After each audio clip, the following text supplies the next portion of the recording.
Module 4, Lesson 4, Canonicalization and Duplicate Content. So what is duplicate content? Duplicate content is the same content that is on one page of a web page or another page, whether it's your own web pages or externally. So search engines get confused. They want to list the original content in their search engine. So having duplicate content is not good. So you want to try to eliminate your duplicate content and be original. Like I said, search engines want to provide the most relevant content to users. And if it's duplicated across multiple websites, search engines won't know which web page to rank. It also dilutes SEO efforts if backlinks are pointing to multiple versions of that same page.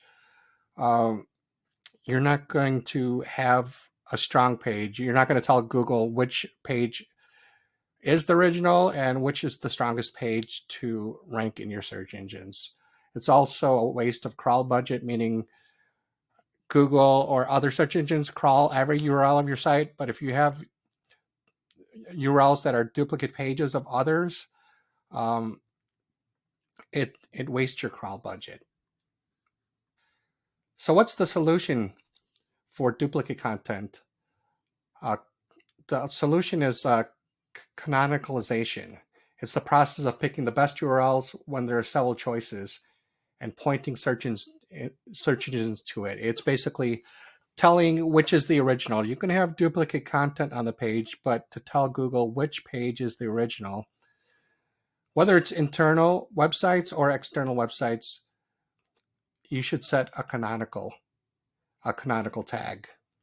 So it's a piece of HTML code that's added to the header of a web page, and it tells the search engines what version is the preferred one.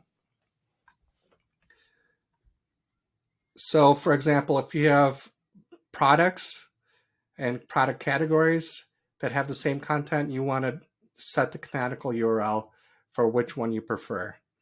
So let's see an example. So I'm going to look at one of my articles that I've posted. And there might be duplicate content on other pages. So if we look at the back end, if you click and view page source, you're going to see the canonical saying that page is the canonical tag.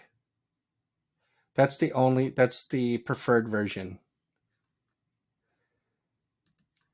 So another way to see the canonical tag besides looking at the page source is this extension here, SEO Meta in one click. You could go to SEO Meta in one click and download the extension and add it to your browser. When you do this, you can just click on it. It'll tell you the title tag with the character count. It'll also tell you the meta description with the character count. And it also shows the canonical tag for you, as well as other things. If there's a robot tags and how many H1 tags are there, H2s, H3s. So it'll give you a lot of information. So in this module, we're going over canonical tags. And as you see, canonical prevents duplicate content issues if you set a preferred version of a web page. So this is the preferred version of this web page. So how do I set my canonical tag?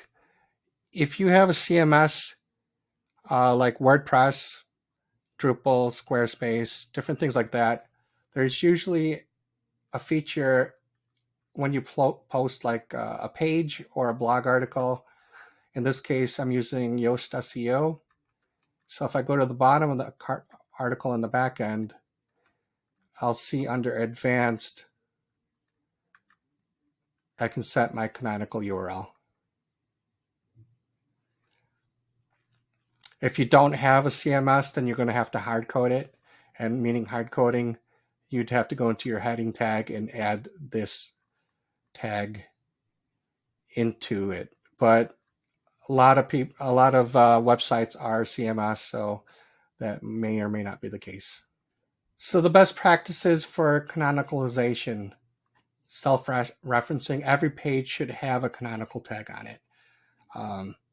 And if a page is duplicated, for example, if it's like a press release that's in another section of the site that you have the same content, you may not want to do self-referencing and point the canonical tag to the original version. Use always a complete absolute URL, meaning the whole entire URL, not just excluding the domain. And then consistency. Ensure that all the canonical URLs match the preferred version's actual URL. Avoid sending mixed signals, meaning if you have 2 or 3 or multiple duplicates of content and they all have the same self-referencing canonical tag, that's still going to be confusing. So make sure that your duplicate content is pointing to your preferred web page.